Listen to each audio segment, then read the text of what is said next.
दोस्तों, इन्वेस्टिंग का commando YouTube channel में आप सभी का स्वागत है। आज बात करेंगे डिफेंस सेक्टर के कुछ दिग्गज स्टॉक के बारे में बताना चाहूँगा। खासकर पीएसयू सेक्टर में कुछ दिग्गज स्टॉक दिखते हैं, उनके ऊपर नज़र डाल लेते हैं।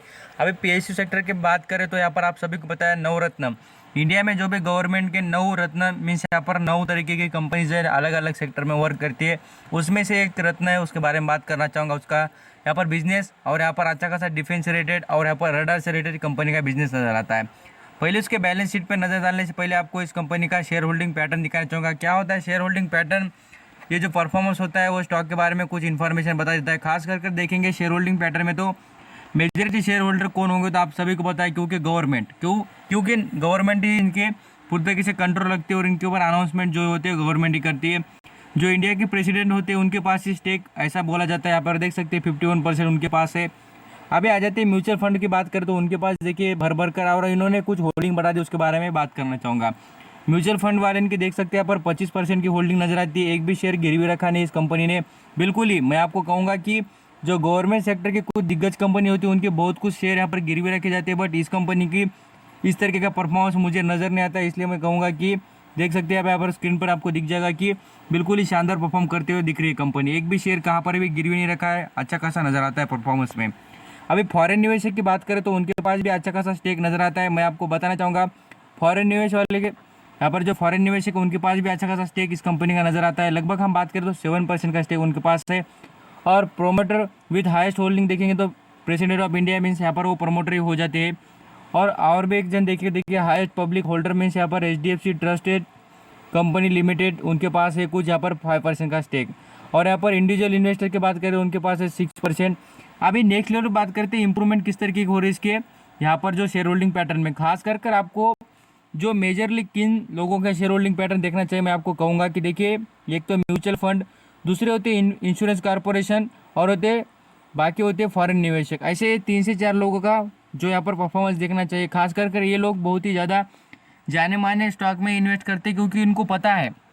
अभी आपको रीज़न बताता हूँ क्यों। म्यूचुअल फंड वालों को यहाँ पर अपना जो रिटर्न प्रोवाइड करना होता है, दूसरे जहाँ पर इन्वेस्टर होते हैं उनको, खास करके उनका एक रीज़न होता है। यहाँ पर इंश्योरेंस कंपनियों को उनका जो पैसा होता है इंश्योरेंस से उनको जितना कलेक्ट होता है वो यहाँ पर पैसा लगाकर कुछ प्रॉफिट बुक कर इंश्योरेंस की जो पूरी तरीके से जो भी यहाँ पर प्रॉब्लम होते हैं मीन्स यहाँ पर इंश्योरेंस के पैसे जितने पेड करने थे वो पेड करने के लिए यहाँ से प्रॉफिट जनरेट करती है। इसलिए उनको भी स्ट्रांग कंपनी देखना पड़ती है। अभी बात करें यहाँ पर फॉरेन निवेशक भी जिस तरीके में इंडिया में यहाँ पर इन्वेस्टर इन्वेस्ट करते हैं और यहाँ पर म्यूचुअल फंड इन्वेस्ट करते हैं, उसी तरीके से फॉरेन के कुछ पोर्टफोलियो मैनेजमेंट करने वाले लोग यहाँ पर इस इंडिया के कंट्री के कुछ कंपनियों में पैसा लगाते हैं। उसी तरीके से देख सकते हैं, आपको दिख जाएगा। तो यही कहूँगा कि ऐसे 3 से 4 लोगों का आप यहाँ पर एनालिसिस करते टाइम यूज़ करना चाहिए। अभी म्यूचुअल फंड ने कुछ होल्डिंग बढ़ा दी है, साथ यहाँ पर जो इंश्योरेंस कंपनीज उन्होंने भी कुछ 1% के ऊपर 1.5% के आसपास यहाँ पर होल्डिंग बढ़ा दी। इसका बेनिफिट मैं आपको बताना चाहूँगा कंपनी लॉन्ग टर्म में किस तरह का परफॉर्म करेगी और शॉर्ट टर्म में भी किस तरीके का परफॉर्मेंस रहेगा उसके बारे में बताना चाहूँगा। खास करके देखें तो यहाँ पर ऐसे 3 मेंबर दिखते हैं, उन्होंने शेयर होल्डिंग बढ़ा दी है। तो मुझे लगता है कि इसमें ज़रूर इंप्रूवमेंट दिखेगी। क्यों, उसके पीछे का भी रीज़न आपको बता दूंगा आगे। प्रमोटर की होल्डिंग यहाँ पर कोई भी चेंजेस नहीं, फॉरेन निवेशक ने डिक्रीज की है, बट यहाँ पर म्यूचुअल फंड है उन्होंने यहाँ पर इंक्रीज की है। और भी देखेंगे तो यहाँ पर इंश्योरेंस कॉर्पोरेशन उन्होंने भी यहाँ पर होल्डिंग अच्छी खासी बढ़ा दी है। अभी नेक्स्ट लेवल पे बात करेंगे तो होल्डिंग से रिलेटेड आपको यही पता चलता है कि ऐसे 3 मेंबर है इस कंपनी में होल्डिंग बढ़ाने वाले, तो बिल्कुल ही शानदार ही परफॉर्मेंस कंपनी का नज़र आता है। अभी मैं बात करना चाहूँगा खास कर अभी प्रॉफिट एंड लॉस अकाउंट, ये जो होता है हम यहाँ पर आपको PL अकाउंट कहा जाता है, इसको P&L अकाउंट ऐसा बोल सकते हैं आप यहाँ पर। तो आपको बताना चाहूँगा इसमें परफॉर्मेंस किस तरह कंपनी का। अभी आ जाते हैं सेल्स पर। क्या होता है मैं आपको बता दूँ, डिफेंस सेक्टर और रडार से रिलेटेड। अभी यहाँ पर प्राइवेट्स की बात छोड़िए, बस इंडिया में ही यहाँ पर गवर्नमेंट से रिलेटेड जितने भी यहाँ पर वर्क होते हैं उनके यहाँ पर कॉन्ट्रैक्ट इस कंपनी को मिलते हैं। कैश की यहाँ पर देखेंगे कंपनी कितना जनरेट कर रही है। खास करके जो सेल्स होती है, सेल्स जैसी बढ़ेगी कंपनी की उसी तरीके से प्रॉफिट भी जनरेट होता है। अभी क्या होता है, प्रॉफिट और सेल्स में अच्छा खासा डिफरेंट होता है। क्यों, सेल्स बढ़ती है। आप यहाँ पर 10 रुपये की चीज़ यहाँ पर 5 रुपये में बेचेंगे तो सेल्स तो बड़े वाली दिख जाती है, बट प्रॉफिट क्या हो रहा है, आप 10 रुपये की चीज़ 5 को बेच रहे हैं, 7 को बेच रहे हैं, तो यहाँ पर क्या हो रहा है, हमारा नुकसान हो रहा है। सेल्स दिख जाती है बड़े वाली, बट आपको कहूँगा कि प्रॉफिट पे नज़र डालना चाहिए। अभी प्रॉफिट के बारे में आगे बात करेंगे। यहाँ पर टैक्स देखिए, प्रॉफिट आफ्टर द टैक्स देखेंगे तो वो बढ़ता हुआ नजर आया। तो यहाँ पर ऐसा समझ सकते हैं कि सेल्स भी बढ़ रही है और प्रॉफिट भी बढ़ रहा है। अभी आ जाते हैं कुछ और भी बातें इंपॉर्टेंट देखना चाहेंगे तो यहाँ पर बात करेंगे बैलेंस शीट के बारे में। बैलेंस शीट का परफॉर्मेंस देखेंगे तो अच्छा खासा नजर आता है। खाली कर्जे का कुछ यहाँ पर इस कंपनी में बर्डन नजर आ रहा है मुझे, क्योंकि कर्जे के हिसाब से बात करें तो यहाँ पर पीएसयू सेक्टर में अच्छा खासा कर्जा बढ़ता हुआ दिखता है इस कंपनियों में। तो यहाँ पर आप लॉन्ग टर्म के हिसाब से देखिए, लायबिलिटी उसके पास अच्छी खासी कम होती नजर आ रही है, उतनी कम की है यहाँ पर पिछली लायबिलिटी से थे, अभी की लायबिलिटी कम की है। फिक्स यहाँ पर बात करें एसेट के बारे में, एसेट भी अभी अच्छी खासी इंप्रूव करते हुए दिख रहे हैं। और बात करें यहाँ पर इन्वेस्टमेंट से रिलेटेड बहुत ही अच्छी इन्वेस्टमेंट इसमें नजर आती है। अभी रिटर्न के हिसाब से बात कर लेते हैं, उससे पहले देख लेते हैं एनुअली परफॉर्मेंस कैसा है इसका। तो यहाँ पर आप समझ सकते हैं सेल्स ग्रो हो रही है।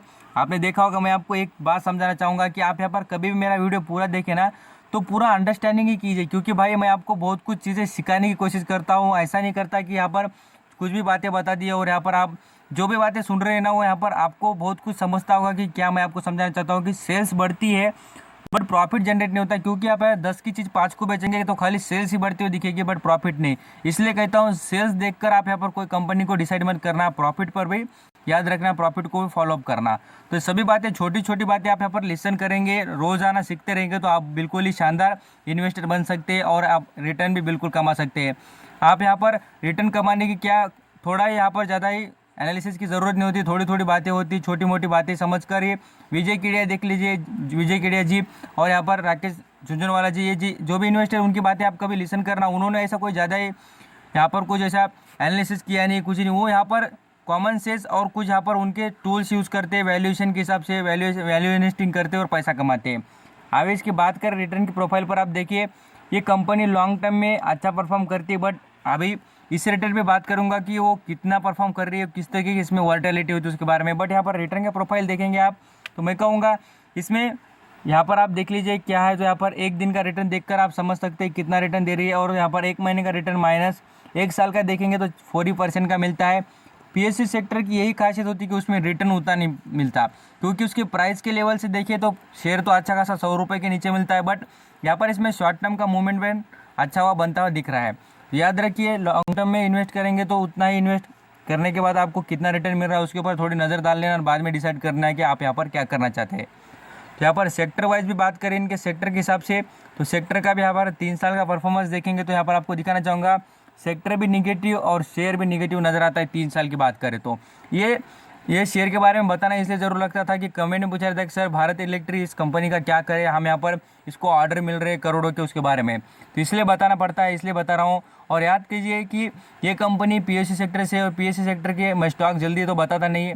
यहाँ पर इस कंपनी के बारे में बात करें तो इसका जो कर्जे की बात करें आपको बताना चाहूँगा, कर्जा बिल्कुल ही कम है इस कंपनी पर, यहाँ पर आपको कंटिन्यू कम होते दिख रहा है। और वर्चुअली देखें तो कंपनी डेट फ्री हो रही है। यहाँ पर जो लायबिलिटी और यहाँ पर कर्जा ये अलग होता है, क्योंकि लायबिलिटी जो होती है आपको बताना चाहूँगा, ये लायबिलिटी कुछ शॉर्ट टर्म और यहाँ पर लॉन्ग टर्म के हिसाब से रहती है। कैसा होता है देखिए, आज कुछ हमें प्रोडक्ट बनाना है, हमारे पास पैसे नहीं, तो पैसे हम यहाँ पर कलेक्ट करते हैं, बाद में से ऑर्डर देते हैं, वो हो जाती है शॉर्ट टर्म के लिए। जैसा हम 1 साल में कुछ प्रोडक्ट बनाकर बेच कर ये लायबिलिटी पेड कर देते हैं, उसको लायबिलिटी कहा जाता है। बट कर्जा जो होता है वो हम यहाँ पर बड़े कुछ इन्वेस्टमेंट या कुछ अच्छे यहाँ पर कुछ न्यू कॉन्ट्रैक्ट लेकर कुछ यहाँ पर हम जैसे कि दूसरा प्लान डालना हो या दूसरी कंपनी ओपन करना हो तो उससे रिलेटेड जैसे कर्ज लिया जाए वो उसको डेप कहा जाता है, और लायबिलिटी इसमें डिफरेंट होता है, भला कि आप यहाँ पर समझ लेना। तो रिजर्व की बात करें इस कंपनी की तो रिजर्व कंटिन्यू बढ़ते हुए नजर आ रहे हैं और बिल्कुल ही ग्रोथेबल स्टॉक नजर आता है। खास कर परफॉर्मेंस वाइज देखिए लॉन्ग टर्म के लिए तो लॉन्ग टर्म के लिए अच्छा है, बट यहाँ पर रिटर्न उतना नहीं मिल रहा। मैं आपको कहूँगा हमारा यही मोटिव होना चाहिए कि रिटर्न तगड़ा मिले भाई। बिल्कुल स्टॉक मार्केट में आना का के लिए पैसा कमाना है, हमारा मोटिव तो होना ही चाहिए। और खास करके याद रखिए पैसा भी कैसा कमाना चाहिए, अच्छे स्टॉक से, और क्वालिटी मेंटेन करनी चाहिए उस स्टॉकों में। तो अभी परफॉर्मेंस वाइज देखने के बाद आ जाते हैं यहाँ पर सेक्टर का बिजनेस। यहाँ पर भारत इलेक्ट्रॉनिक जो इस कंपनी का नाम है यहाँ पर देख सकते हैं। अब यहाँ पर जो सेक्टर वाइज देखिए तो इसका पीएसयू सेक्टर है, और यहाँ पर ओनर देखेंगे तो गवर्नमेंट ऑफ इंडिया है, और इसके जो प्रोडक्ट बता चुका डिफेंस से रिलेटेड है, यहाँ पर रडार से रिलेटेड बिजनेस करती है कंपनी, बहुत ही अच्छी। अब यहाँ पर तो आपको 2-3 चीज़ें दिखती होगी, आपको बताना चाहूँगा मिसाइल से रिलेटेड भी वर्क करती है कंपनी। यहाँ पर प्रोडक्ट की जो लिस्ट देखेंगे तो समझ में आ जाएगा कितनी कंपनी बेहतरीन वर्क करती है। यहाँ पर इतने सारे इस कंपनी के प्रोडक्ट और सर्विसेज यहाँ पर नजर आती है। तो बिल्कुल ही एसेट के बारे में देखें तो कंपनी के पास भर के एसेट है, इक्विटी के बारे में अच्छा खासा परफॉर्मेंस है, बट यहाँ पर इनकम है ना वो यहाँ पर जनरेट नहीं होती, क्योंकि खाली यहाँ पर इसका जो परफॉर्मेंस है वो यहाँ पर इलेक्ट्रिक बेसिस पर, और यहाँ पर जो इंडिया की डिफेंस गवर्नमेंट्स है उनसे रिलेटेड कॉन्ट्रैक्ट मिलने के बाद ही, और कुछ अलग कंट्री के कॉन्ट्रैक्ट मिले तो बहुत ही अच्छा खासा इनोवेशन होकर कंपनी प्रॉफिट कमा सकती है। अभी शेयर के चार्ट पैटर्न पर नज़र डाल लेते हैं। अभी आप बोलेंगे कि सर ये स्टॉक के बारे में आप पूरी तरीके से इन्फॉर्मेशन बता दी, बट इस चार्ट के जो है इसका लॉन्ग टर्म के बारे में बात नहीं की। मैं आपको वही बताना चाहूँगा। देखिए आप यहाँ पर ये खाली चार्ट पैटर्न देखेंगे तो समझ में आ जाएगा ये क्या स्टॉक में करना चाहिए। खाली आप यहाँ पर ये जो चार्ट पैटर्न होता है ये पढ़ना सीख गए तो बिल्कुल सब कुछ सीख गए ऐसा ही हो जाएगा। खास करके इसका जो परफॉर्मेंस देखिए, यहाँ से ग्रोथ होकर यहाँ पर आप वी शेप में देख सकते हैं और रिकवरी, और यहाँ पर और गिरावट, बाद में से रिकवरी और गिरावट, रिकवरी, गिरावट, रिकवरी, गिरावट, रिकवरी। अभी चार्ट का जो वर्टेलिटी ये बताना क्यों ज़रूरी है, क्योंकि देखिए जहाँ पर कंपनी को कॉन्ट्रैक्ट मिलता है तब तेज़ी आ जाती है, बाद में से जैसे नॉर्मल जैसे थे वैसे, और बाद में से कॉन्ट्रैक्ट मिलने के बाद इंप्रूवमेंट, बाद में से और भी डाउन। ये यहाँ पर आप देख सकते हैं। ये सभी बातें आप समझेंगे तो बिल्कुल समझ में आ जाएगा कॉन्ट्रैक्ट बेसिस पर कंपनी चलती है। ऐसा नहीं कि जो कंपनी की अभी जो इनोवेशन करेगी कंपनी और अच्छा वर्क करेगी बिल्कुल ही शानदार नजर आएगी, no doubt company long term में अच्छा परफॉर्म करती है। बट यहाँ पर शॉर्ट टर्म के हिसाब से कोई सोचता होगा तो उनके लिए बताना चाहूँगा, आप यहाँ पर एक चार्ट पैटर्न देखकर डिसाइड कर सकते हैं कि वर्टिलिटी का बॉक्स कितना बड़ा बनता हुआ नजर आ रहा है। तो पूरी इन्फॉर्मेशन देखने के लिए थैंक यू सो मच। क्या होता है सभी इन्फॉर्मेशन देखेंगे उनको समझ में आता है क्या स्टॉक में करना चाहिए क्या नहीं। आपको कोई भी स्टॉक से रिलेटेड प्रॉब्लम हो तो मुझे पूछना है, मैं आपको जरूर बता दूंगा। थैंक यू सो मच आपका कीमती वक्त देकर इन्फॉर्मेशन देखने के लिए।